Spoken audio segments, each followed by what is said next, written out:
Hey there, agents. The Division 2's open beta starts today, and I couldn't be more excited.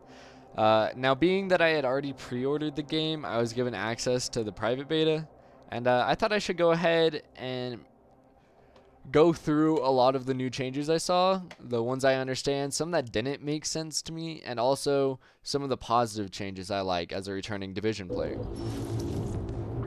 Now, I went into this beta with a lot of questions I wanted answers to, and what did I get? A lot of answers. So first off, I was skeptical on the way weapons would handle, since I had heard a lot of talk on how players of the game feel like it's the Division 1, but with like no weapon mods or like super low level or some poopy like that. But coming into this game, the weapons feel really good. Like they don't rely on the weapon mods anymore for the gameplay. Which I think is great. So, since they add a positive and a negative bonus, like minus optimal range, however, it gives you better crit damage or something, that just makes you more focused on your builds and counteract certain negatives with other positives, other ways around your build. Like, say you have stability integrated into your gloves, you can now probably build with that. Like, it adds so much more. But playing through the beta had me feeling some sort of way. Each and every weapon necessarily capped people. I'm serious. These new weapons feel like they were absolutely built to work with these new weapon mods. You know, the ones you have to unlock in the base of operations by crafting or so permanently in your inventory. For any weapon to use, or whichever one it fits on. Whether it be belt-fed weapons only, or 9mm. This is what adds true variant to each of the mods you find. Anywho though, these new weapons feel great without the mods. And let me tell you, with the small amount of mods I unlocked, I was able to piece together parts of my weapons. Making one more focused to range and stability while making the other crit damage. Glad to see you.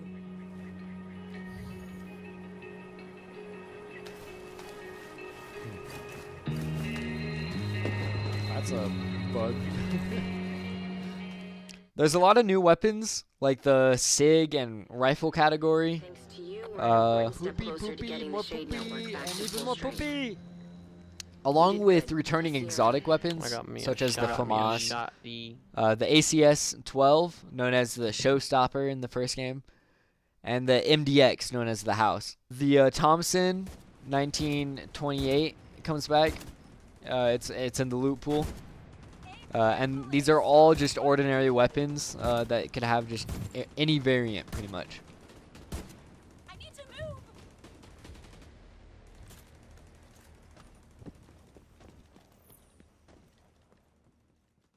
LMGs feel like powerhouses that will beast through a kill. Shotguns feel like big confetti launchers that can shred you to pieces from 20 feet away. Assault rifles no longer feel like the laser beams we had, but now feel like a powerful rifle that rewards you for consecutive hits with the great spills of damage it puts out.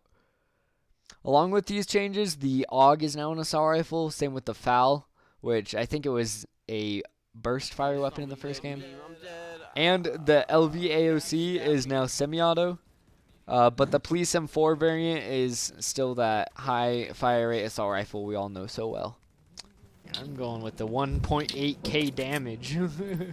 I will, however, say that sniper rifles are a lot more heavy-hitting and powerful to use. The Model 700 no longer feels like the off cousin of the M44. Oh no, Delta error, why? But now pounds out damage with its single bullet reload. Along with the rumored DZ builds that I ran into, which includes a blue or better Model 700 that had the capability of one-shotting a player if you land a headshot. The Surplus SVD no longer feels like that mid-range spam rifle we had, but is now its own thought-out sniper rifle that I personally thought was so difficult that I still don't know how to use it. Whoa, glitching. Ow. Glitch 2. Okay. Alright. Now, the open world. This was a big subject for me, being a big fan that I am. I love myself a good story, and in my opinion, I feel like The Division has a great one. Or the great potential for it, at least. The first game wasn't really known for its decent leveling. 1 through 12 was pretty good, but the meat grind that is levels 13 to gear score 256, which was salted on top of the copy paste side missions, which particularly I didn't care about too much, but it was pretty copy paste. So yeah. But jumping into this world, I immediately felt alive. The quiet but loud quietness of the world, with the deer running across the green lush scenery in front of me, unsuspecting of its death. The world immediately has so much to explore, with much more loot everywhere, which counteracts with the fact that you need to actually give more resources to settlements in massive payloads. I'm talking by the hundo. These people need these supplies to stock up the settlers around the map. Oh, and did I mention that in the new safe houses, there's actually settlers that grow with you and progress with you in the area? They're kind of like mini bases of operations, with little certain missions unlocking like a theater part of a safe room, or they're not really safe rooms, they're like actual settlements, because there are actual safe houses around the map too, which just have like division type stuff, you know, like just like a stash and like a matchmaking area and that type of ordeal. Each of these new settlements, I should say, have their own leader, and this actually had me pretty intrigued, but it also could have been the lion-sized bite out of her arm and that missing leg, so who knows.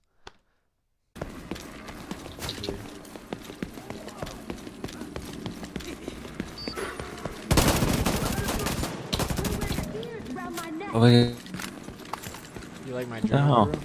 Where's the airplane, bro? Yo, I can Like- set my drone to heal one of you guys. Oh hey, oh hey. Look at that thing following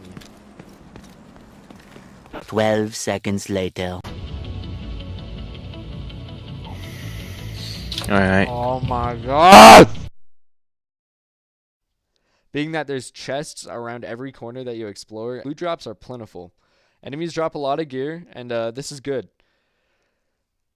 There was a lot of whites and even more greens, but if you're an agent like me, you have other means. The Dark Zone. To the east held a checkpoint leading to a PvE tutorial-like experience. I'm looking for an agent to recover supplies from Dark Zone. Dark I've Zone spent time recon in the mission. Dark Zones, and I know a thing or two I about got the hazards and the Dark Zone recon mission. opportunities. Did you guys?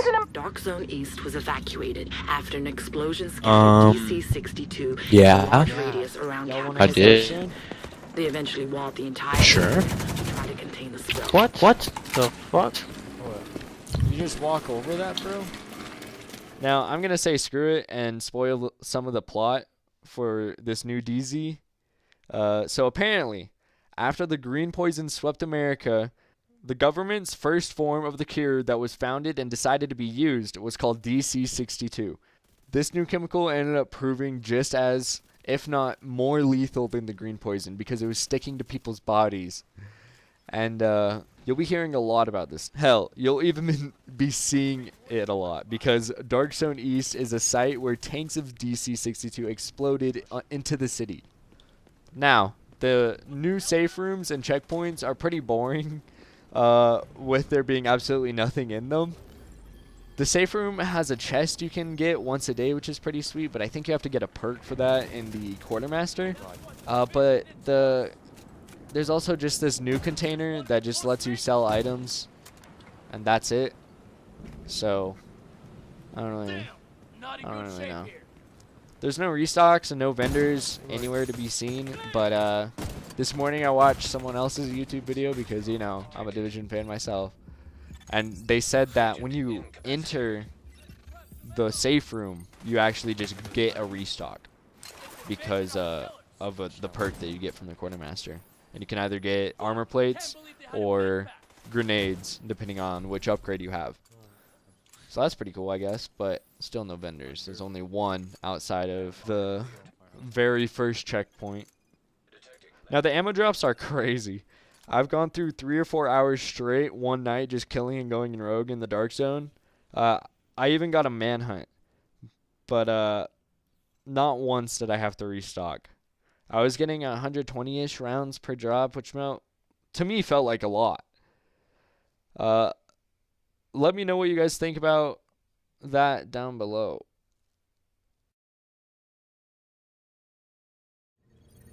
Three? Give me some good. Give Papa something good.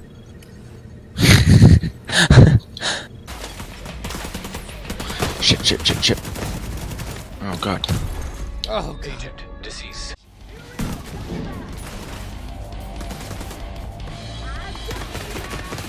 This is great, dude.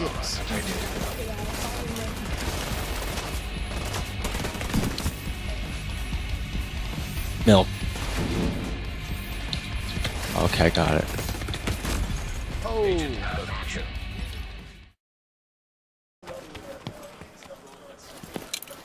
I already. So you're going to the theater?